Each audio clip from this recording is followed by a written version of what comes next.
Bonjour à tous et bienvenue dans ce nouveau Maurienne Zap. Et tout de suite, les sujets de la semaine. Les élèves du lycée professionnel des métiers de la montagne à Saint-Michel-de-Maurienne se sont retrouvés à l'occasion de tables rondes afin d'échanger sur la thématique de la mixité dans le domaine professionnel. « 22 jeunes filles du lycée des métiers de la montagne et du lycée Paul Héroux ont échangé sur la mixité professionnelle. L'objectif de la demi-journée, débattre sur ce phénomène de société. L'idée, c'était de pouvoir faire venir des intervenantes de milieux variés, qui viennent du milieu de l'industrie, du milieu de du pharmaceutique, du BTP notamment, puisque nous avons des filières dans le secteur du BTP au sein du lycée, et amener à des échanges et à ces moments de convivialité qu'on vit actuellement. L'occasion pour les intervenants de promouvoir et présenter leur métier. C'est le cas d'Alexia, qui est conductrice de travaux. Alors moi j'ai toujours été intéressée par les métiers du bâtiment. Au début je voulais plutôt être architecte, plutôt pour la conception. Et puis en fait, plus mes études avançaient et plus j'étais intéressée par les métiers plutôt techniques. Donc c'était important pour moi de venir aujourd'hui pour leur dire que c'était possible de travailler dans un monde masculin, qu'on avait tout à fait notre place. Aujourd'hui on le voit encore dans les écoles, en général il y a 4 filles pour 25 garçons dans les filières techniques et je trouve ça dommage parce que c'est vraiment un milieu qui nous est aussi accessible et qui nous est possible. Afin d'échanger plus facilement, des tables rondes et des ateliers étaient organisés. Avec des thématiques particulières pour chaque groupe de travail, pour parler des sujets de stéréotypes genrés et aborder des métiers en tout genre et aborder également l'entrepreneuriat féminin. Des jeunes filles qui se sont lancées dans des formations mixtes, encore peu fréquentées par la gente féminine. On est seulement 6 filles, mais c'est parce qu'on fait un bac en biqualif. Et du coup, en fait, l'hiver, on prépare soit notre monitorat, soit montagne ou pisteur. Le lycée des métiers de la montagne, un lieu qui met en avant cette mixité par ses formations. C'est ce qu'on veut prôner, c'est que les filles, qu'elles n'hésitent pas à venir dans des sections dites masculines.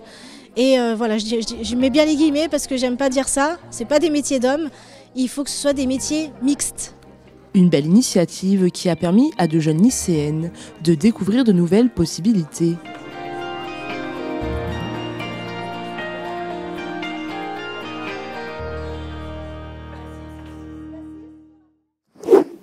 Retour en images sur le vernissage de l'exposition du chantier Lyon-Turin à la riserie de Modane.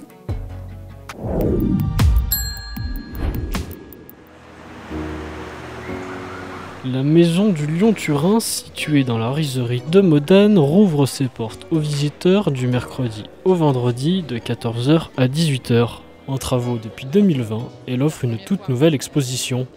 La riserie est la maison de la Lyon-Turin, donc est réouverte après le Covid, donc a été clôturée pour quelqu'un, mais aujourd'hui avec une nouvelle organisation, ici il y a la possibilité pour toute la population de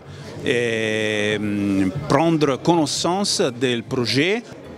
Marché couvert ou encore salle de sport, le bâtiment de l'ancienne riserie des Alpes, lieu emblématique de la ville, a connu plusieurs vies avant d'accueillir les bureaux du Lyon-Turin. À un moment donné, le toit a commencé à fuir, donc ça appartenait à Modane. Modane a réparé le toit, mais ne savait pas trop quoi en faire, la commune de Modane. Donc la commune, enfin à ce temps-là, c'était le syndicat intercommunal du canton de Modane. On en a profité pour l'acheter, dans l'idée d'en faire un centre culturel, parce que c'est magnifique, on dirait un temple ancien grec.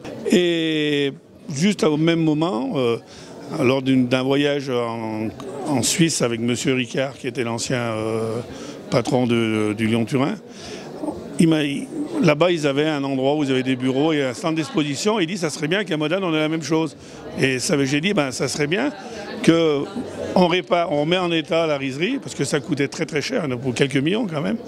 Et donc, on s'est mis d'accord. On a fait une convention, ils l'ont mis en état et nous, en compensation, on leur a fait un loyer gratuit sur N années. Donc au départ, c'était jusqu'en 2020, puisque c'était jusqu'au normalement, premier TGV qui passait en dessous.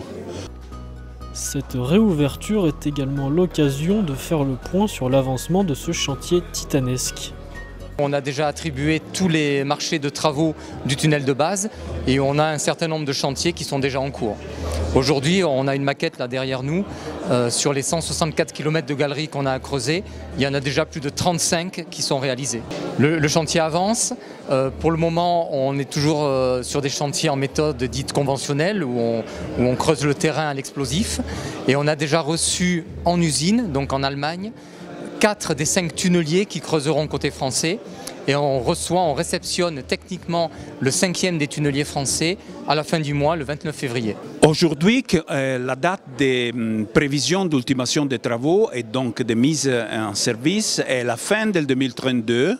Et donc on espère de voir les premiers trains grande vitesse pour le début 2033.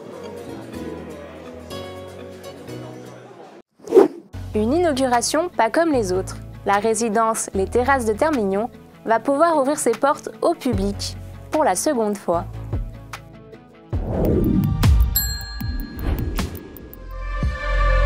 Une nouvelle résidence voit le jour à Termignon-Valseny. Présidée par Nicolas Sarcadi, celle-ci a une histoire particulière.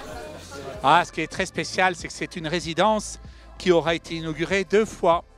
Nous l'avons ouverte en 2006 avec perte et fracas, avec énormément de problématiques, de malfaçons et de non-conformité. Et là, nous faisons à nouveau une inauguration puisque nous avons fait les travaux, nous avons financé, la centaine de copropriétaires a financé 7 millions d'euros de travaux, ce qui nous permet aujourd'hui de réouvrir à Termignon-Valseny 120 appartements qui représentent 600 lits. Lors de la création de l'établissement il y a 20 ans, les copropriétaires ont connu une mésaventure.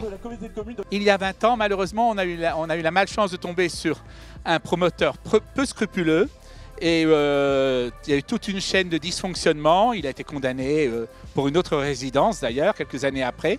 Et donc nous nous sommes battus en créant une association, l'association de défense des copropriétaires, pour vaille que vaille, faire en sorte quand même que la résidence soit terminée, que nous puissions bénéficier des caractéristiques de Messine.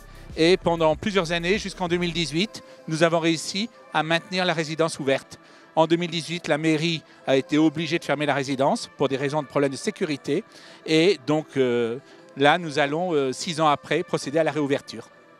Ces désagréments ont toutefois permis de souder des liens forts entre les différents copropriétaires. C'est un combat, c'est une rencontre, c'est une grande chaîne de solidarité. Là, nous inaugurons le premier président du conseil syndical avec qui j'avais créé l'association de défense. Et depuis, tout le monde s'est relayé à tour de rôle en fonction de leur disponibilité, de leurs compétences, des moments de vie possibles pour mener le combat jusqu'au bout. Donc oui, il y a un vrai plaisir de solidarité humaine et des gens qui se connaissent tous. On est tous au départ des investisseurs et pourtant maintenant, on est tous en très grand lien affectif. Jean-Pierre Seguin, il symbolise notre solidarité. Jean-Pierre, il était secrétaire de l'association de défense que j'avais créée. Il a pris la première présidence du conseil syndical. Il est décédé brutalement 4 ans après. Et c'est grâce à son souvenir, à sa mémoire, que nous avons continué à nous battre pendant encore 15 ans. Voilà, le Maurienne Zap est déjà terminé. Merci d'être aussi nombreux à nous suivre. Retrouvez-nous sur les réseaux sociaux et sur les box. À la semaine prochaine!